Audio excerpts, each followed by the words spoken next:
Salut les gars, j'espère que vous allez tous très bien.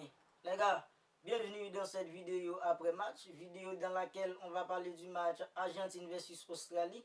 L'Argentine qui est qualifiée pour les quarts de finale. On aura l'Argentine Pays-Bas en quart de finale.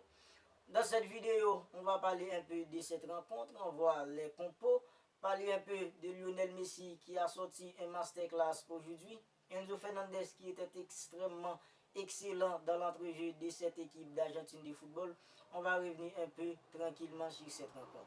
Alors si c'est pour la toute première fois que vous regardez une vidéo sur cette chaîne, pour rappel, je m'appelle Lucien et j'ai créé cette chaîne dans le but de vous tenir informé de toutes les dernières actualités du football mondial. Alors si vous regardez cette vidéo et que vous n'êtes pas encore abonné, maintenant c'est le moment pour que vous le fassiez parce que ça soutient la chaîne. L'Argentine qui a terminé premier du groupe C, l'Australie deuxième du groupe B. Aujourd'hui, l'Argentine et l'Australie s'affronteront pour le compte du deuxième match des huitièmes de finale. Parce que la Hollande avait déjà fait tomber les États-Unis lors des premières huitièmes de finale. Et la Hollande devait attendre la rencontre entre l'Argentine et l'Australie pour connaître qui va les rejoindre en quart de finale. L'Argentine qui jouait dans le but avec Emiliano Martinez, c'était un 4-4-3 sur le papier, mais dans l'animation, c'était plutôt un 4-4-2. Dans le but, c'était Emiliano Martinez. Dans l'axe, Otamendi accompagné de Cristian Romero. Latéral gauche, Marcos Acuna. Latéral droit, Molina. Au milieu, Enzo Fernandez accompagné de Rodrigo De Paul et McAllister. En attaque, c'était Lionel Messi, Papu Gomez et puis en véritable neuf, c'était Julian Alvarez. Dans la vidéo avant-match, je vous avais dit que ce match n'allait pas être facile pour l'Argentine. Je savais que l'Australie allait faire un bloc bas pour pouvoir empêcher à des joueurs comme Lionel Messi d'arriver dans les 25 ans derniers mètres. Et dans les 30 premières minutes de cette rencontre, on aurait dit que c'était l'Argentine du début de la compétition. Vous savez, face à l'Arabie Saoudite, Lionel Scaloni avait titularisé un joueur comme Papu Gomez. Il a raté son premier match. Et aujourd'hui, il l'a titularisé à la place d'Angel Di Maria. Et on ne peut pas dire qu'il a réussi son match. C'est vrai, c'est un petit peu compliqué parce que l'Australie jouait très bas.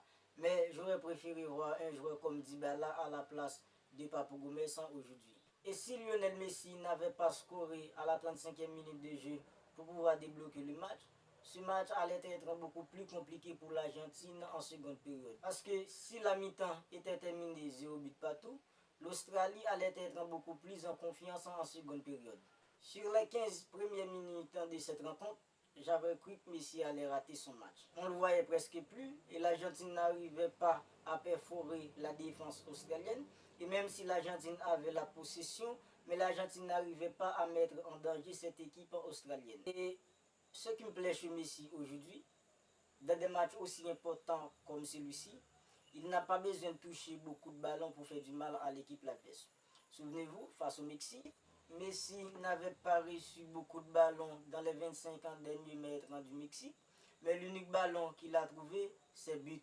Et aujourd'hui, c'est presque la même chose. C'est vrai que l'Argentine avait la possession, mais l'Argentine n'arrive pas à procurer des occasions dangereuses. Et l'unique ballon Messi a trouvé, but. 1-0 pour l'Argentine. Et du coup, les Australiens sont obligés à aller vers l'avant et ce but a un petit peu ouvert le match. Auparavant, on avait l'habitude de le critiquer, de ne pas être là quand l'Argentine a besoin de lui. Depuis que la dernière Coupe América, on voit que Messi, c'est l'héros de l'Argentine.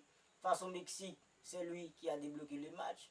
C'est vrai qu'il a loupé son penalty face à la Pologne. Et aujourd'hui, c'est grâce à lui que l'Argentine arrive à perforer la défense australienne.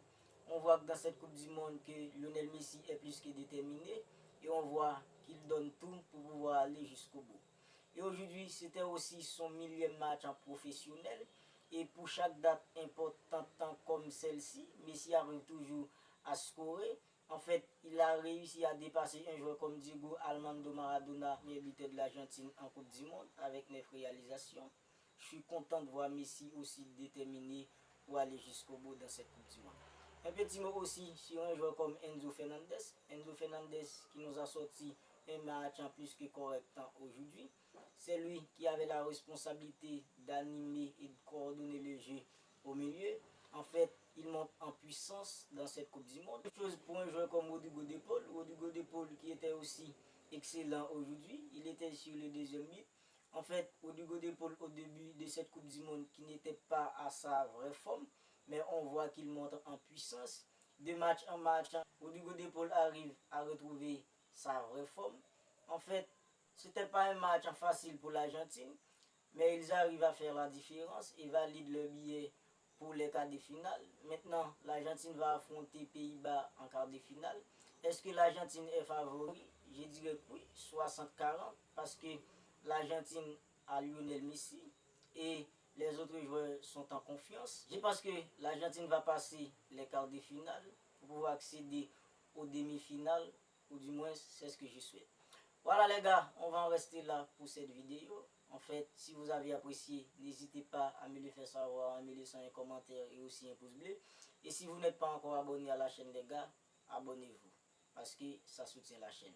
Merci les gars.